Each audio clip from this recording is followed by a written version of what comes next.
నడుస్తుంది తప్ప జీవనం గడుస్తుంది, లేకపోతే గడవది. అయినా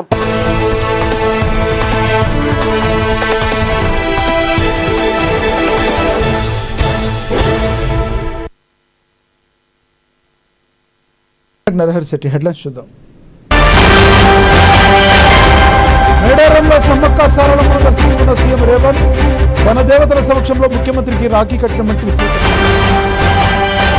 బోనాల వేడుకల్లో పాల్గొనేందుకు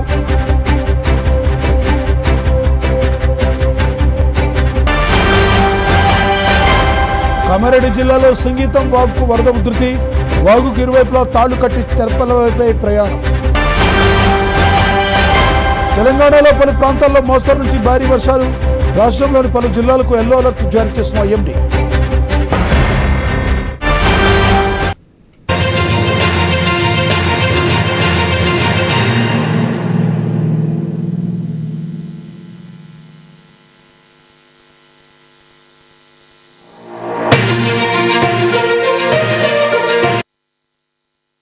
చూస్తున్నాం. ములుగు జిల్లా మేడారంలో తెలంగాణ సీఎం రేవంత్ రెడ్డి విస్తృతంగా పర్యటించారు.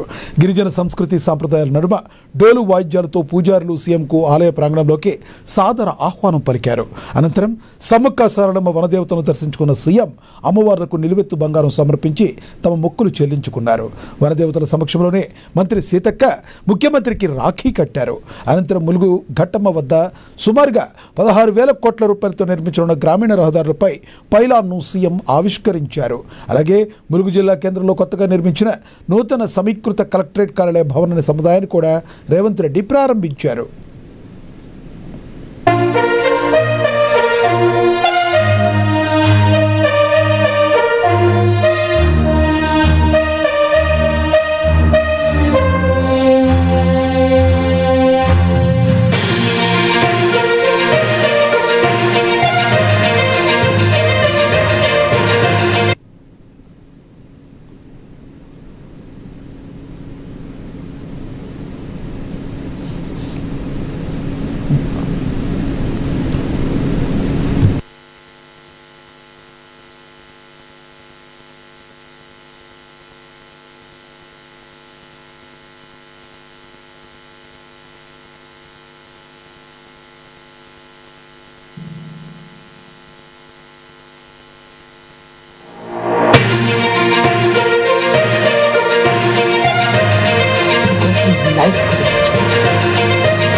బ్రేకింగ్ న్యూస్ చూస్తున్నాం. హైదరాబాద్లో ఇటీవల ఘనంగా జరిగిన బోనాల వేడుకల్లో పాల్గొన్న టాలీవుడ్ నటి ఫరియా అబ్దుల్లా ట్రోలింగ్ను ఎదుర్కొంటున్నారు. అయితే ఆమె మతాన్ని ప్రస్తావిస్తూ తీవ్ర విమర్శలు చేయడంతో వీటన్నిటికీ సమాధానమిస్తూ ఎమోషనల్తో ఓ వీడియోను విడుదల చేశారు. తన తండ్రి సంజయ్ అబ్దుల్లా హిందువుగా జన్మించారని, ఇస్లాం మతం నచ్చి దాన్ని స్వీకరించారని ఆమె వివరించారు.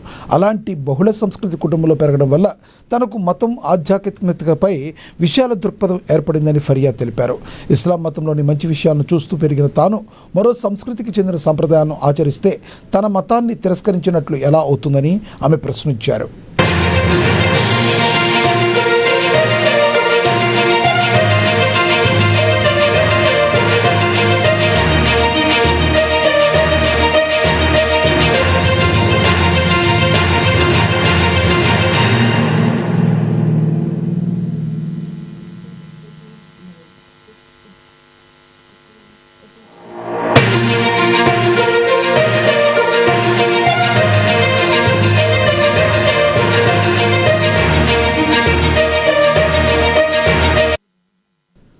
హైదరాబాద్లో ఇటీవల ఘనంగా జరిగిన బోనాల వేడుకల్లో పాల్గొన్న టాలీవుడ్ నటి ఫరియా అబ్దుల్లా ట్రోలింగ్ను ఎదుర్కొంటున్నారు. అయితే ఆమె మతాన్ని ప్రస్తావిస్తూ తీవ్ర విమర్శలు చేయడంతో వీటన్నిటికీ సమాధానమిస్తూ ఎమోషనల్తో ఓ వీడియోను విడుదల చేశారు. తన తండ్రి సంజయ్ అబ్దుల్లా హిందువుగా జన్మించారని, ఇస్లాం మతం నచ్చి దానిని స్వీకరించారని ఆమె వివరించారు. అలాంటి బహుళ సంస్కృతి కుటుంబంలో పెరగడం వల్ల తనకు మతం ఆధ్యాత్మికతపై విశాల దృక్పథం ఏర్పడిందని ఫరియా తెలిపారు. ఇస్లాం మతంలోని మంచి విషయాలను చూస్తూ పెరిగిన తాను మరో సంస్కృతి సంస్కృతికి చెందిన సంప్రదాయాలను ఆచరిస్తే తన మతాన్ని తిరస్కరించినట్లు ఎలా అవుతుందని ఆమె ప్రశ్నించారు. Would I have had if someone is bringing me up with showing me all the good things about a religion because they loved it so much that they wanted to accept it. I've always seen the good about Islam. I really wish good things for you, bro. Actually, जो भी whoever's hating on me, whoever thinks कि मैं गलत जा रही हूँ, काफिर हूँ, whatever you want to say, I wish well for you, bro. I wish well for you. I see life in trees. I see life in rocks. I see life in butterflies, insects, everything. And if that doesn't amaze you, if that doesn't make you believe more in God instead of take you away from it, I'm sorry, my friend. You're missing out. That's about it. If you don't choose to see magic or God in everything or every person you meet, you're missing out. I pray for love. I pray for unity. I pray for peace. And I will do that because that's my rebellion. That's my revolution, bro. I want to be aggressive about my love. And I will be. I will send love to all of you who are hating on me right now. Because I know that my heart is true, bitch. I know. I've experienced the love. I've experienced the blood.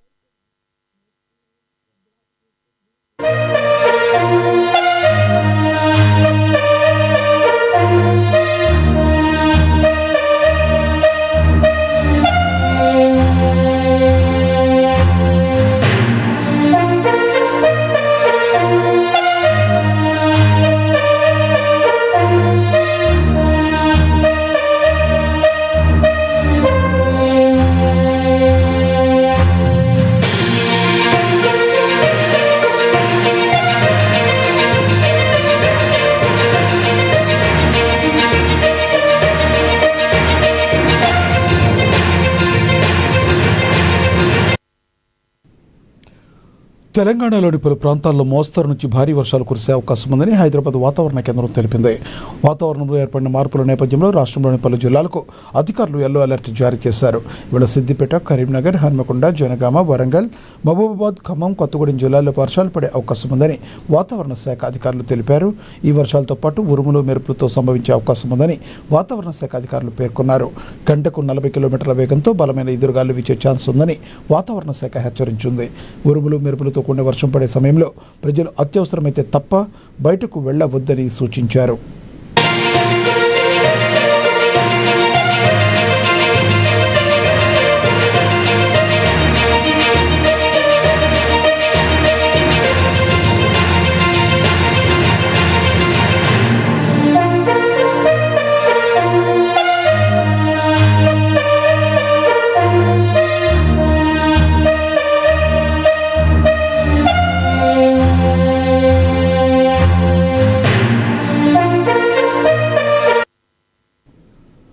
తెలంగాణలోని పలు ప్రాంతాల్లో మోస్తరు నుంచి భారీ వర్షాలు కురిసే అవకాశం ఉందని హైదరాబాద్ వాతావరణ కేంద్రం వెల్లడించింది. వాతావరణంలో ఏర్పడిన మార్పుల నేపథ్యంలో రాష్ట్రంలోని పలు జిల్లాలకు అధికారులు ఎల్లో అలర్ట్ జారీ చేశారు. ఇవాళ కరీంనగర్, సిద్దిపేట, హనుమకొండ, జనగామ, వరంగల్, మహబూబాబాద్, ఖమ్మం, కొత్తగూడెం జిల్లాలో వర్షాలు పడే అవకాశం ఉందని వాతావరణ శాఖ అధికారులు తెలిపారు. ఈ వర్షాలతో పాటు ఉరుములు, మెరుపులు సంభవించే అవకాశం ఉందని వాతావరణ శాఖ అధికారులు తెలియజేశారు. గంటకు 40 కిలోమీటర్ల వేగంతో అతి బలమైన ఈదురుగాలు వీచే ఛాన్స్ ఉందని వాతావరణ శాఖ హెచ్చరించింది.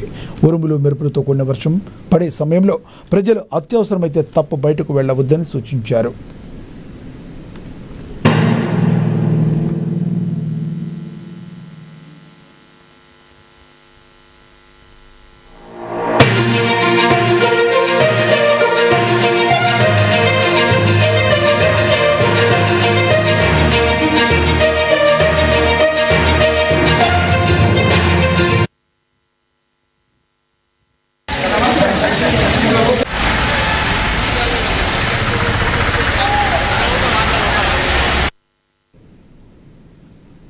ఎన్టీఆర్ జిల్లా జగ్గేపేటలో టిడ్కో గృహాల లబ్ధిదారులకు పట్టాల పంపిణీ కార్యక్రమం నిర్వహించారు. 2014లో అప్పటి సీఎం చంద్రబాబు నాయుడు ప్రతిష్టాత్మకంగా చేపట్టిన టిడ్కో గృహాలు వివిధ కారణాలతో పూర్తి కాక నిలిచిపోయాయి. ప్రస్తుత ప్రభుత్వం వచ్చిన తర్వాత పనులు తిరిగి ప్రారంభించగా మొత్తంగా 64 బ్లాకులుగాను తొలి విడతగా 16 బ్లాకుల గృహాలకు లబ్ధిదారులకు అందించారు. ఎమ్మెల్యే శ్రీరామ్ రాజగోపాల్ తాతయ్య ఆధ్వర్యంలో ఈ కార్యక్రమం చేపట్టారు. గృహాలు అందుకోవడంతో లబ్ధిదారులు ఆనందం వ్యక్తం చేస్తున్నారు. ఇన్నాళ్లు అద్దెళ్లలో ఉంటూ ఆర్థిక ఇబ్బందులు ఎదుర్కొన్న ఆ తమకు సొంత ఇల్లు దక్కడం సంతోషంగా ఉందని తెలిపారు.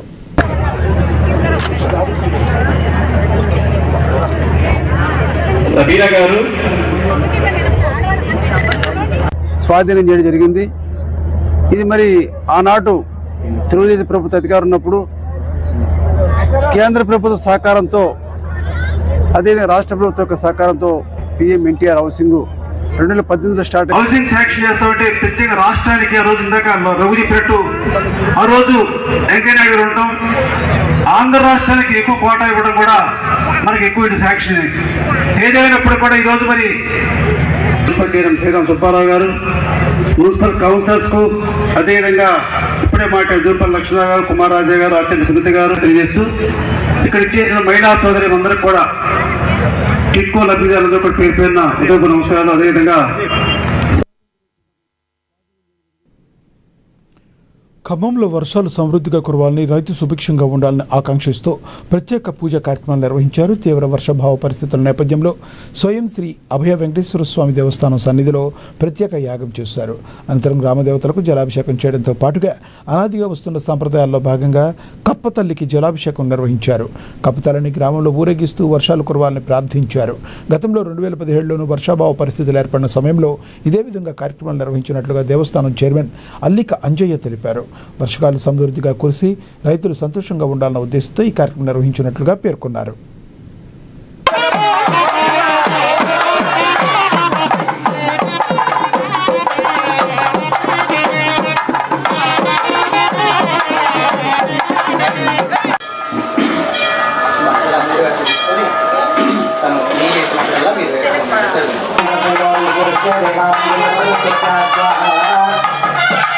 स्वाहा मह्ये स्वाहा कपिलाय स्वाहा यज्ञाय स्वाहा नारायणाय नमो वेंकटेशाय श्रीनिवास महात्मने గ్రామదేవత అయినటువంటి బొడ్రాయి నాభిశిలకు కూడా జలాభిషేకం చేయడం జరిగింది. అదేవిధంగా అనాదిగా వస్తున్నటువంటి యొక్క ఈ జనరేషన్ తెలియనటువంటి యొక్క ఆచారం గ్రామాల్లో కప్ప తల్లి మండోక తల్లికి జలాభిషేకం చేసి పూజించి ఊరేగింపుగా చేసేటటువంటి ఒక కార్యక్రమం కూడా ఉంటుంది. అది కూడా ఈరోజు ఈ దేవస్థానం సన్నిధిలో కప్పతల్లికి మండోకానికి పూజింపజేసి గ్రామంలో ఊరేగింపు చేయడం జరిగింది. గతంలో కూడా 2015లో కూడా ఎలునిన్ ప్రభావం వల్ల వర్షాభావం తక్కువగా ఉన్నప్పుడు కూడా ఈ విధంగానే మేము దేవస్థాన కమిటీ నుండి చేయడం జరిగింది. అందులో భాగంగా ఈరోజు ఈ కార్యక్రమాన్ని మేము చేపట్టాం. అనంతరము దేవస్థానానికి విచ్చేసినటువంటి భక్తులందరికీ కూడా ఈ యొక్క అన్నప్రసాదాన్ని, మహా అన్నప్రసాదాన్ని ఏర్పాటు చేయడం జరిగింది. ఈ యొక్క కార్యక్రమానికి విచ్చేసి భక్తులు ఈ యొక్క కార్యక్రమంలో పాల్గొన్నందుకు అందరికీ కూడా, భక్తులందరికీ కూడా దేవస్థాన కమిటీ నుంచి అందరికీ కూడా అభినందనలు తెలియజేస్తూ స్వామివారి ఆశీస్సులు అల్లవేళలా ఉండాలని, అదేవిధంగా వర్షాలు కురిసి రైతులు సుభిక్షంగా ఉండాలి, పంటలు పండాలనేటటువంటి యొక్క ప్రధాన ఉద్దేశంతో కూడా ఈ యొక్క వర్ణయాగాన్ని నిర్వహించడం జరిగింది. ఓం నమో వెంకటేశాయ. ఓం నమో వెంకటేశ్. స్వయంభూ శ్రీ అభయ వెంకటేశ్వర స్వామి దేవస్థానానికి గౌరవ అధ్యక్షుడిగా వ్యవహరిస్తున్నాను. ఈరోజు స్వామివారి సన్నిధిలో శనివారం రోజు బాపట్ల జిల్లా చీరాల బండపాలెంలో పోలీసులు కాటన్ సెర్చ్ నిర్వహించారు. ఎస్పీ ఉమామహేశ్వర్, డీఎస్పీ ఎండి మెయిన్ ఆదేశాల మేరకు 1 టౌన్ 2 టౌన్ రూరల్ సిఐలు, ఎస్ఐలు, సబ్ డివిజన్ పోలీసులు పలు ఇళ్లలో తనిఖీలు చేపట్టారు.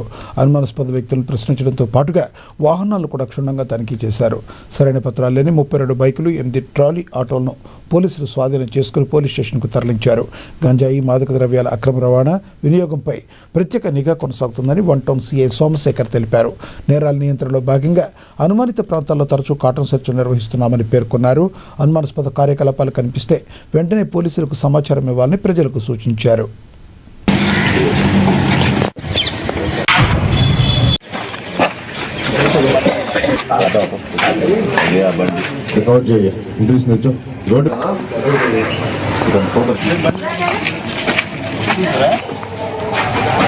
ఈరోజు బాపట్ల జిల్లా ఎస్పీ సార్ ఆదేశాల ప్రకారం చీరాల డిఎస్పీ సార్ యొక్క ఆధ్వర్యంలో Chirala 1 town CI, 2 town CI, Ibrapalem SI, Chirala 1 town సంబంధించినటువంటి ఎస్ఐలు మరియు మా సబ్ డివిజన్ పరిధిలో ఉన్నటువంటి సుమారు ఒక 40 మంది సిబ్బందితో మండపాళెం నందు కార్డన్ సెర్చ్ నిర్వహించడం జరిగింది.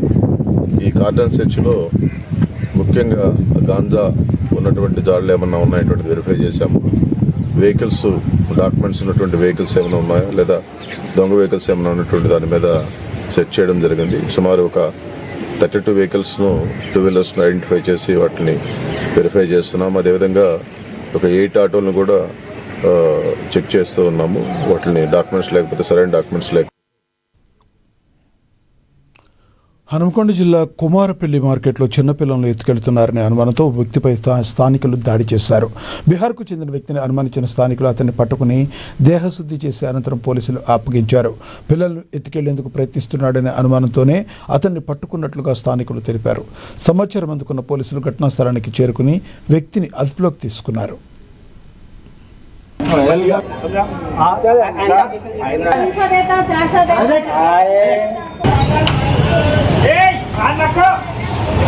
ये चीज़ा है बोल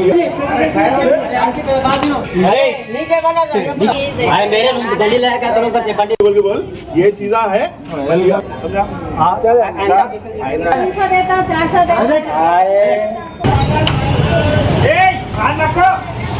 ये चीज़ा है बोल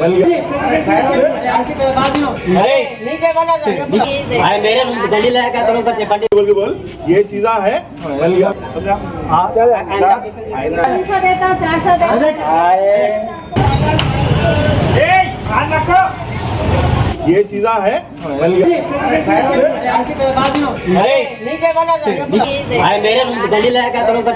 बोल ये चीज़ा है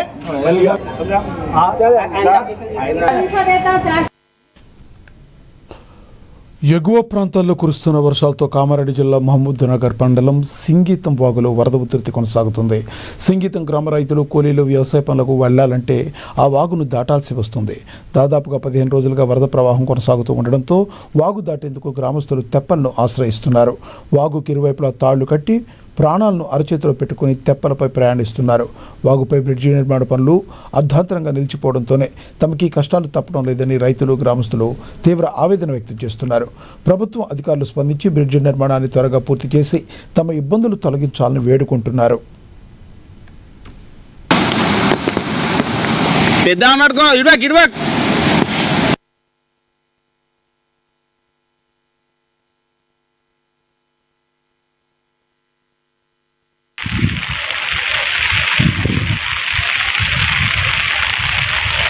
మహమ్మద్ నగర్ మా నియోజకవర్గం జుక్కల్ మా ఊరి పెద్ద సమస్య ఈ వాగు. ఎప్పుడైతే అకాల వర్షాలతో మా వాగు దాదాపు బడాపడ్ పెద్దగుట్ట నుంచి వచ్చే ఈ వాగు అతి వేగంగా వస్తుంది, అతి ఉధృతంగా వస్తుంది. కావున ఈ వాగు దాటి అక్కడ 800 ఎకరాల ఆయకట్టు ఉంది. ఆ ఆయకట్టు చేయాలంటే ఈ వాగు దాటడం అతిపెద్ద కష్టంగా మారిపోయింది. ఈ గత ప్రభుత్వం టిఆర్ఎస్ గవర్నమెంట్ ఉన్నప్పుడు ఎన్నో విధాలుగా 50 సంవత్సరాల కాలంలో విధాలుగా ట్రై చేయంగా శాంక్షన్ చేయడం జరిగింది. 4,80,00,000తోని ఈ యొక్క బ్రిడ్జ్ పనులను శాంక్షన్ చేశారు. బ్రిడ్జ్ పనులు స్టార్ట్ అయ్యి సగం వరకు 2 కోట్ల వరకు కాంట్రాక్టర్ పెట్టి వర్క్ చేశాడు. సగంలో అర్ధాంతరంగా ఆగిపోయింది. కడప జిల్లా టీ సుండుపల్లి మండలం చిన్నగొల్లపల్లి వద్ద గత నెల 22న జరిగిన జంట హత్యల కేసును సుండుపల్లి పోలీసులు ఛేదించారు. తొలుత గుర్తు తెలియని వాహనం ఢీకొట్టడంతో 2 మృతి చెందినట్లుగా హిట్ అండ్ రన్ కేసు నమోదు కాగా దర్యాప్తులో అది హత్యగా తేలింది. శాస్త్రీయ సాంకేతిక ఆధారాలతో దర్యాప్తు చేపట్టిన పోలీసులు 2 నిందితులను అదుపులోకి తీసుకున్నారు. మరో 2 నిందితులు పరారీలో ఉన్నట్లుగా పోలీసులు తెలిపారు. ఇంటి స్థలానికి సంబంధించిన వివాదమే ఈ హత్యలకు కారణమని పోలీసుల దర్యాప్తులో వెల్లడైంది. నిందితుల నుంచి వాహనంతో పాటుగా సుజుకి యాక్సిస్ వాహనాన్ని స్వాధీనం చేసుకున్నారు. పరారీలో ఉన్న మరో 2 కోసం గాలింపు కొనసాగుతుందని పేర్కొన్నారు.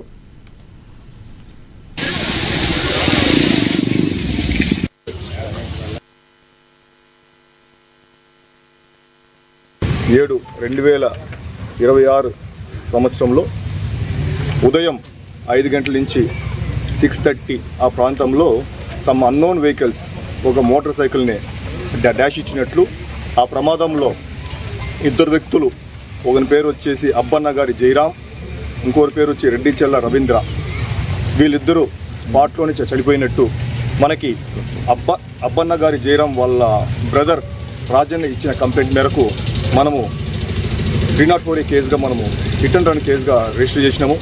తదుపరి మన దర్యాప్తులో మాకు తెలిసిన విషయం ఏమంటే అదే గ్రామానికి చెందిన శివశంకర్, రెడ్డిచెల్ల శివశంకర్ అనే అతనికి ఎవరైతే చనిపోయినారో D2 రెడ్డిచెల్ల రవీంద్ర అనే అతనికి అవుట్ సైడ్ ల్యాండ్ డిస్ప్యూట్ ఉన్నట్టు, చాలా రోజులు ఉన్నట్టు మాకు తేలింది. ఆ విషయాన్ని మనసులో పెట్టుకొని ఎవరైతే అక్యూజ్డ్ A1 రెడ్డిచెల్ల శివశంకర్ అనే అతని స్నేహితుడు ముందస్తు ప్లాన్ ప్రకారము తన స్నేహితులైన రెడ్డి చెరువుకు చెందిన శివప్రసాదు, సిబ్బ్యాలకు చెందిన చరణు మరియు సానిపాయకు చెందిన ఒక వ్యక్తి వాళ్ళ కోఆపరేషన్తో ఆటోలో పథకం ప్రకారము ఎవరైతే డిసీజ్డ్ ట్రావెల్ చేస్తున్న మోటార్ సైకిల్ను ఢీకొట్టగా వాళ్ళ బాపట్ల జిల్లా చీరాల మండలం దేవినూతల గ్రామంలో భారీ అగ్ని ప్రమాదం జరిగింది. గ్రామానికి చెందిన గోనబోయిన పెద్ద అంకయ్య, చిన్న అంకయ్యకు చెందిన 2 గడ్డి బొమ్మలు ఒక్కసారిగా మంటలు అంటుకున్నాయి. మంటలు వేగంగా వ్యాపించడంతో గడ్డం చలపతిరావుకు చెందిన ఓ ఇల్లు, గోనబోయిన పెద్ద అంకయ్య, చిన్న అంకయ్యకు చెందిన 2 పూరిళ్లు పూర్తిగా దగ్ధమయ్యాయి. ఈ అగ్ని ప్రమాదంలో ఇళ్లలోని నగదు, బంగారం, నిత్యావసర సామాగ్రితో పాటు సర్టిఫికెట్లు, ఇతర ముఖ్యమైన పత్రాలు మంటల్లో కాలిపోయినట్లుగా బాధితులు తెలిపారు. ఈ ఘటనలో 10 లక్షల రూపాయలకు పైగా ఆస్తి నష్టం వాటిల్లిందని ఆవేదన వ్యక్తం చేశారు. సమాచారం అందుకున్న అగ్నిమాపక సిబ్బంది ఘటనా స్థలానికి చేరుకుని మంటలను అదుపులోకి తెచ్చేందుకు చర్యలు చేపట్టారు. ప్రభుత్వం తమను ఆదుకోవాలని బాధితులు కోరుతున్నారు.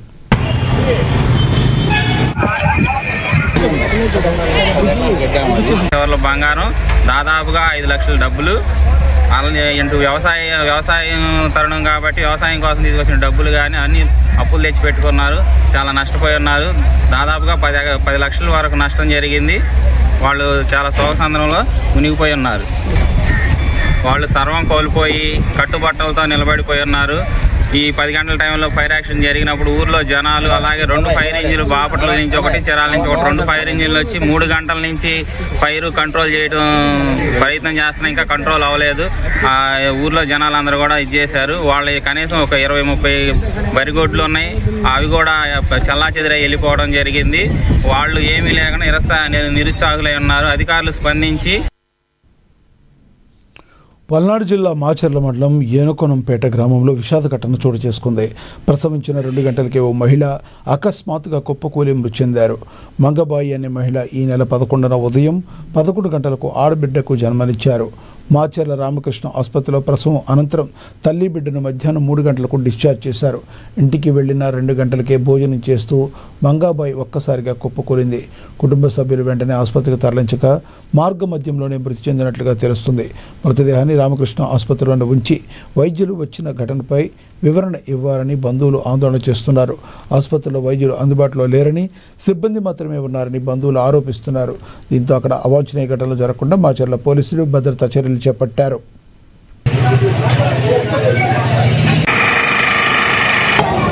మెల్లకుండా వెళ్ళిపోయాడు. ఏం మాట్లాడట్లేదు. ఏందన్నా అంటే డాక్టర్లు వస్తారు. ఎవరిని అడిగినా డాక్టర్లు వస్తారు. 7ంటికి 9 అవుతుంది. ఎన్నింటికి వాళ్ళు వచ్చేది 9:29. డాక్టర్ వచ్చేసి డిశ్చార్జ్ చేసేటప్పుడు కూడా నీకు చెకింగ్ చేసి పంపిస్తారు. నిన్న వెళ్ళిపోయింది డాక్టర్.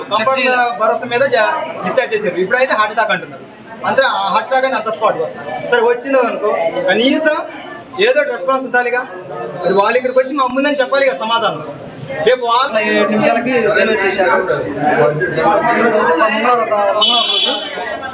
మంగళవారం రోజు చేశారు. డెలివరీ అయిన కానించి 2 రోజులు 3 రోజులు చూశారు. ఇంకా తర్వాత చూడట్లేదు. ఇది పరిస్థితి. మరి మా భార్య మాత్రం చనిపోయినది. ఏమంటే ఏమైందంటే మాకు తెలియదు అని అంటున్నారు ఇక్కడ. మరి దీని పరిస్థితి మా బేబీ ఎట్లా బతకాలా ఏంటి. ఎకరంపేట డెలివరీ కానీ ఇక్కడికి వచ్చాము. విశాఖ భోగాపురంలో అత్యాధునిక సదుపాయాలతో నిర్మించిన అల్లూరి సీతారామరాజు అంతర్జాతీయ విమానాశ్రయం విమానాల రాకపోకలకు సిద్ధమైంది. రేపటి నుంచి విమానయాన సేవలు ప్రారంభం కానున్న నేపథ్యంలో ఎయిర్పోర్ట్లో అన్ని ఏర్పాట్లు పూర్తయ్యాయి. ఆంధ్రప్రదేశ్ సంస్కృతి సాంప్రదాయాలు ఉట్టిపడేలా ఇంటీరియర్ డిజైన్ తీర్చిదిద్దారు. వెబ్ చెక్కింగ్ నుంచి లగేజ్ వెయిటింగ్ వరకు పలు విభాగాల్లో సరికొత్త టెక్నాలజీ కౌంటర్లు ఏర్పాటు చేశారు. ప్రయాణికులకు ఎలాంటి ఇబ్బందులు లేకుండా ఏఐ ఆధారిత సాంకేతికతను వినియోగిస్తూ చెక్కింగ్ సదుపాయాలను అందుబాటులోకి తీసుకొచ్చారు. దీనిపై మరింత సమాచారాన్ని మా Uttarandhra regional coordinator Avatar Yadav అందిస్తారు. ప్రస్తుతం అయితే మాత్రం మనం భోగాపురం ఎయిర్పోర్ట్ దగ్గర ఉన్నాము. లోన ఏ విధమైన టెక్నాలజీ ఉందో చూద్దాము. ఆ ఏవియేషన్ సిస్టమ్ అలాగే ఇతరత్ర అంశాలపై అయితే లోనకి వెళ్ళి చూసే ప్రయత్నం చేద్దాం. నాతో పాటు రండి. నూతన ఎయిర్పోర్ట్లో ఉన్నాం. నూతన ఎయిర్పోర్ట్లో చూడొచ్చు ఈ ఇంటర్నేషనల్ స్టాండ్కి ఏమాత్రం తగ్గకుండా అత్యంత అంగులతోనైతే మాత్రం ఇంటర్నేషనల్ ఎయిర్పోర్ట్ నిర్మించడం జరిగింది. ఈ ఎయిర్పోర్ట్కి అయితే ఏదైతే 300 మీటర్ల రన్వే ఉంది. ఇది అత్యంత వేగాన్ని కూడా తట్టుకునే పరిస్థితి ఉంది. 2300 ఎకరాల విస్తరణలో అయితే మాత్రం ఈ ఎయిర్పోర్ట్ నిర్మించారు. దీనికైతే మాత్రం ఇప్పటికే దాదాపు 4750 కోట్లు ఈ అంచనా వేశారు. ఈ నమూనాను చూడొచ్చు. ఇక్కడే ఉంది నమూనా. ఏదైతే ఎయిర్పోర్ట్లోకి వచ్చిన తర్వాత ఎలా ఉంటుందో అనే పరిస్థితిని అయితే మాత్రం ఇక్కడ ప్రతి ఒక్కటి కళ్ళకు కట్టినట్టు నమూనాను ఏర్పాటు చేశారు. ఎంటర్ అయిన తర్వాత బోర్డింగ్ పాయింట్ దగ్గర ఎటువంటి ఇబ్బంది లేకుండా అత్యధిక టెక్నాలజీతో ఏదైతే సిస్టమ్స్ పెట్టడం జరిగింది. అక్కడికి వచ్చి మనం టికెట్ స్కాన్ చేసుకొని బోర్డింగ్ టికెట్ తీసుకోవచ్చు. అనంతరం లగేజ్ కౌంటర్ దగ్గర కూడా అంతే స్థాయిలో లగేజ్ కౌంటర్ ఇవ్వగానే ఆటోమేటిక్గా స్కాన్ చేసి లగేజీ దానికి రిసిప్ట్ రావడం కూడా జరుగుతుంది. ఇక్కడ లోనికి వచ్చిన తర్వాత మనం రన్వే దగ్గరికి వచ్చిన తర్వాత ఎవరు మనల్ని తీసుకెళ్ళడానికి అయితే మాత్రం ఇక్కడ అన్ని ఫెసిలిటీస్ చేయడం జరిగింది. మనం ప్రస్తుతం అయితే ఈ నమూనా చూస్తున్నాము. నమూనాలో మనం చూసుకుంటున్నాము. ఇదైతే మాత్రం ఈ నెల 17వ తారీఖు తర్వాత పూర్తి స్థాయిలో ఎయిర్పోర్ట్ అందుబాటులోకి రాబోతుంది. ఈ ఎయిర్పోర్ట్ అందుబాటులోకి వచ్చిన తర్వాత దాదాపు సుమారు సంవత్సరానికి 60 లక్షల మంది ఇక్కడి నుంచి ప్రయాణించే అవకాశం ఉందని చెప్పేసి ఎయిర్పోర్ట్ వర్గాలు అయితే అంచనా ఇప్పటికే వేస్తున్నాయి. దీనిలో దాదాపు 1 కోటి మంది వరకు ఇక్కడి నుంచి ప్రయాణించే అవకాశం ఉందని చెప్పేసి వాళ్ళందరూ ప్రతి ఒక్కరు కూడా అక్కడ అంచనా వేస్తున్నారు. మనం చూడొచ్చు. ఇప్పుడు ఏదైతే మాత్రం బిల్డింగ్లోనైతే మాత్రం అత్యధిక అంగులతో మాత్రం అయితే మాత్రం ఈ టెర్మినల్ బిల్డింగ్ అయితే సుందరంగా రూపుదిద్దుకున్నారు. ఇక్కడ ఏదైతే ఇదే ప్రస్తుతం భోగాపురంలో ఏర్పాటు చేసిన నూతన ఇంటర్నేషనల్ ఎయిర్పోర్టు. ఈ ఎయిర్పోర్ట్లో అయితే మాత్రం ఇంటర్నేషనల్ స్టాండర్డ్స్ ఏమాత్రం తగ్గకన్నా ఇక్కడైతే ఏర్పాట్లు చేశారు. ఎయిర్పోర్ట్లోకి వచ్చిన తర్వాత మనం చూడవచ్చు దాదాపు ఢిల్లీ, హైదరాబాద్ ఎయిర్పోర్ట్లకి ఎటు తగ్గకన్నా జిఎంఆర్ సంస్థ అయితే మాత్రం ఎయిర్పోర్ట్ నిర్మించింది. ఇది మెయిన్ ఏదైతే టెర్మినల్, ఈ టెర్మినల్ లోపలికి వచ్చిన తర్వాత మనకి వెబ్ చెకింగ్కి ప్రత్యేక కౌంటర్లు ఏర్పాటు చేశారు. లోపలికి వచ్చిన తర్వాత వెబ్ చెకింగ్ చేసుకొని ఎంటర్ అయిన తర్వాత మన లగేజ్ చెకింగ్కి కూడా అత్యంత సులువుగా ఉండడానికి ఎక్కువ స్టాల్స్ అయితే పెట్టారు. అలాగే ఏవియేషన్ సెంటర్, ఇక్కడ ఏదైతే ఏవియేషన్ సెంటర్ ట్రైనింగ్ సెంటర్ కూడా ఇక్కడ నమూనా ఉంది. ఎవరైతే ట్రైనింగ్ అవ్వడానికి వచ్చిన వాళ్ళు దీంట్లో ట్రైనింగ్ అయ్యి ఇక్కడి నుంచి మెరుగైన ఏదైతే విద్యను నేర్చుకొని వెళ్ళే అవకాశం కూడా ఇక్కడ ఉంది. జిఎంఆర్ సంస్థ అయితే ఈ ప్రాజెక్ట్ని అయితే మొత్తం పీపీపీ మోడ్లో తీసుకొని దాదాపు 4750 కోట్లు వ్యయంతో ఈ ఎయిర్పోర్ట్ నిర్మించింది.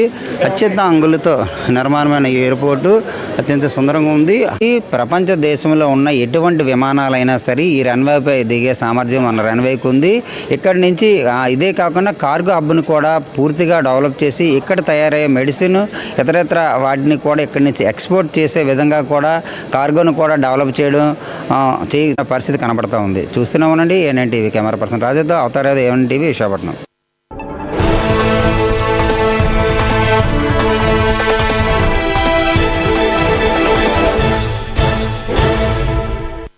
తెలుగు, ఉర్దూ, మరాఠీ భాషల్లో వార్తలు